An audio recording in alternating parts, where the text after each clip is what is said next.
Salut les Vikings! J'espère que tu vas super bien. Moi, ça va beaucoup mieux. Je dis beaucoup mieux parce que ça fait un moment que je suis rentrée et depuis là, ça n'allait pas. Et c'est d'ailleurs pour ça, c'est vrai que j'avais disparu. Et je remercie toutes les personnes qui m'ont écrit, qui m'ont demandé comment j'allais, qui ont pris de mes nouvelles et tout, celles de ma famille aussi. Donc je vous dis merci, donc ça me va droit au cœur. Mais là maintenant, j'espère que tout va aller pour le mieux. Et voilà, vous allez voir encore ma tête. Votre Vicky est là, votre Vicky est de retour. Et cette fois, ce n'est plus pour partir. Parce que même si c'est sur le lit d'hôpital, n'est-ce pas? Même si c'est sur le lit d'hôpital, je serai avec vous. Je vais vous partager des informations. Je vais vous partager mon expérience comme je l'ai toujours fait par le passé. Voilà, on va un peu faire un petit récapitulatif. On va partir, je vais vous parler de mon expérience au Cameroun. J'ai été au Cameroun pendant un long moment. Et je suis rentrée, mais malheureusement, je suis rentrée avec la maladie du Cameroun. Vous savez comment ça se passe, c'est pas, je suis pas la première, et sans doute, et même pas sans doute, je suis presque sûre que je ne serai même pas la dernière. Donc voilà un peu la situation.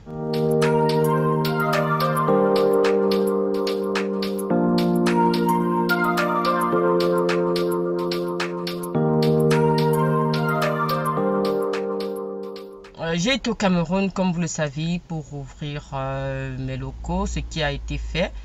J'en profite pour remercier toutes les personnes qui m'ont fait confiance, toutes les personnes qui m'ont encouragé, qui ont été là, qui sont passées voir comment, à quoi ressemblait le bureau, qui ont franchi le pas avec nous et qui n'ont pas cessé jusqu'à présent de me faire confiance malgré les challenges qu'on a rencontrés, leur patience.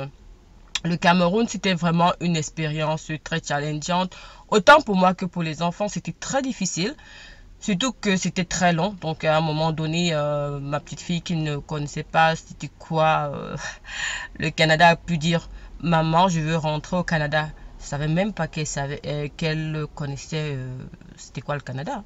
Maman, je veux rentrer au Canada. Elle n'en pouvait juste plus parce que la chaleur, les difficultés, bref, c'était un peu devenu le 30 quotidien qui était lourd et pesant. Et puis la santé, c'était n'est pas trop pour rendez-vous. Comment est-ce que on te traite dans les hôpitaux là-bas?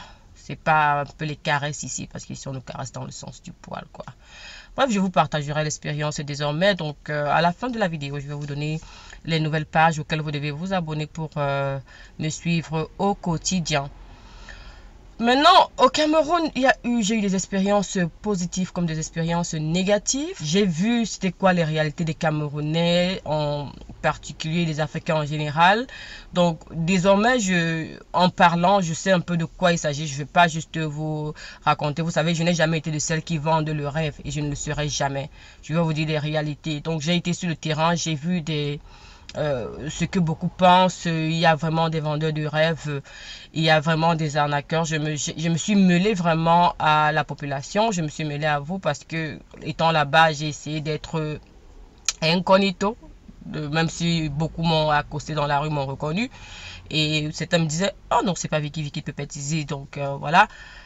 Mais c'était une très belle expérience qui m'a permis de m'ouvrir et de savoir quel est vraiment le besoin du Camerounais, qui m'a permis de dire, ok, voilà ce que ce dont le Camerounais a besoin, même le Cameroun, hein, mais bon, on ne va pas arriver là encore, c'est pas ce qui nous importe, c'est pour l'instant, c'est le Camerounais moyen et le Camerounais lambda, qu'est-ce qu'il veut.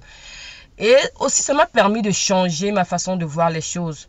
Ce que j'aurais pu dire avant, par exemple, que non, n'immigre pas pour X raisons, je ne pourrais pas le dire aujourd'hui parce que ayant vécu comme une Camerounaise lambda, donc dans la réalité du Cameroun avec des enfants malades, à porter 2 enfants dans un hôpital, à être hospitalisé ou un médecin qui refuse de te donner des informations, c'était vraiment un peu choquant, un peu stressant. Donc j'ai vécu et je me suis dit, oh, c'est comme ça que c'est ici, parce que moi j'ai pas eu la chance d'avoir des enfants au Cameroun, donc je ne connaissais pas les réalités, je ne connaissais pas comment ça se passait. Et là, avec tout ça, j'ai compris pourquoi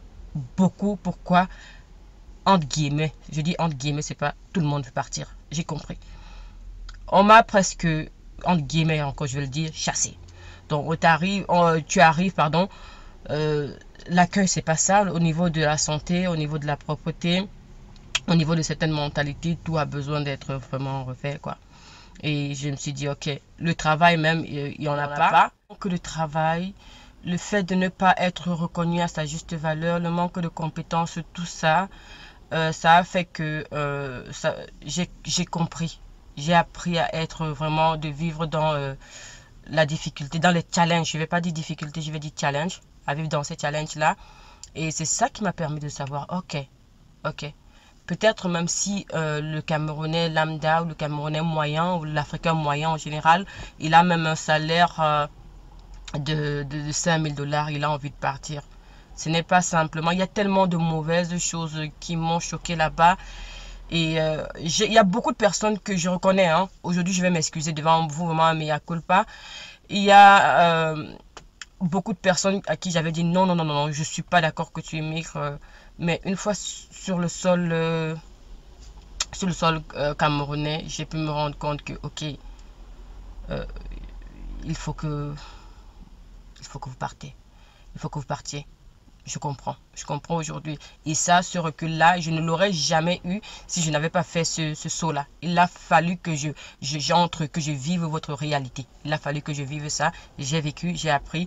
Et désormais, je viens avec de nouvelles idées. Je viens avec de nouvelles possibilités. Et je vais me battre pour essayer d'aider, comme vous le savez, tout le monde, que ce soit avec des informations. Je suis toujours ravie lorsque je vois des personnes qui m'écrivent « Oh, j'ai écouté ta vidéo, depuis je te suis, je suis un viking de longue date et voilà, j'ai eu mon invitation, je vais m'installer. J'ai aidé encore une viking. Coucou à toi Joyce, félicitations pour ton immigration qui est arrivée à Toronto dernièrement, que j'ai aidé, j'ai essayé d'aider comme je voulais. Coucou à Joyce et à sa famille qui s'est installée, qui a suivi, qui est une vieille viking. Elle a eu sa résidence permanente, félicitations. Donc, pour en venir à vous dire que vraiment, mea culpa d'avoir disparu. Ce n'était pas de ma faute, c'était faute de la santé. Vous savez, le Cameroun, c'est pas trop la grosse propreté, je sais pas. Donc, mea culpa d'avoir disparu, mea culpa de n'avoir pas bien compris c'était quoi le besoin du Camerounais. Mea culpa, vraiment, mea culpa. Aujourd'hui, je ne dirais plus non, n'immigrez pas. Non, je ne dirais plus ça. Si vous pouvez, si vous avez des moyens, vraiment, immigrer.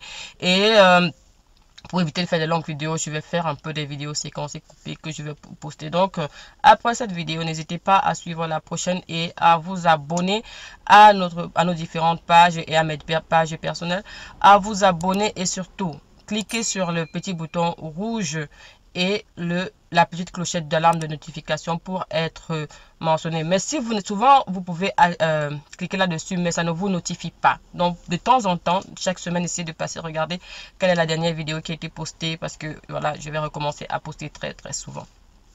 Pour revenir au niveau du Canada, je suis arrivée au Canada depuis un bon moment, mais j'étais très souffrante. Donc c'est cette semaine que j'ai commencé un peu à aller mieux, à pouvoir voilà m'exprimer devant une caméra. C'était pas le cas et ça va bien. Donc il y a de bonnes nouvelles, il y a des possibilités, c'est vrai que ça un peu, je vais pas vous le cacher, c'est un peu restreint, parce que oui, même pour les contrats du travail, il faut un certain minimum, mais il y a le potentiel, donc, si vous pensez que vous avez la possibilité de pouvoir immigrer, n'hésitez pas de vous rapprocher vers notre bureau qui se situe à Anjou-Raphaël. C'est juste en face de l'université de Douala, en face de la banque UBA. Le numéro, c'est le 690 15 53 79. Et si vous êtes hors du Cameroun, mettez le 237 devant. Vous êtes le 237 devant. Au Canada, je suis arrivé et je me suis rendu compte d'une chose. Il y a un énorme problème de main d'œuvre. J'ai été à l'hôpital, je vous ai dit que j'étais malade. J'ai été à l'hôpital, j'ai fait presque 10 heures de temps, je n'ai pas été reçu. Parce qu'il n'y avait qu'une seule infirmière pour presque une cinquantaine de malades. Elle ne pouvait pas. Et j'aurais dû faire peut-être 20 heures, donc une journée avant de pouvoir être reçu. Et là, j'avais le temps de mourir. Vous imaginez un peu comment ça peut être grave. Il n'y a vraiment pas. Et ça, c'est partout. Ce n'est pas que dans le secteur de l'infirmerie, même dans le secteur de la restauration, il y a les problèmes partout. Donc, nous sommes en train de travailler avec des partenaires pour essayer d'avoir un grand maximum de contrats et qu'on mettra à disposition. Donc, si vous avez besoin de plus d'informations, n'hésitez pas à vous rapprocher de nous, de nos locaux, à nous contacter via le numéro que je vous ai mentionné, et je vais le mentionner aussi, je vais l'écrire pour en savoir davantage. Donc, restez connectés et voilà, mes pages, c'est Vicky Patterson Official. Désolé. Voilà, comme je disais, n'hésitez pas à nous contacter pour en savoir davantage. Vous nous faites parvenir votre CV écrit en français, vous le traduisez en anglais. Pour le traduire en anglais, vous pouvez aller sur le site web deephelp.com. C'est un très bon site web.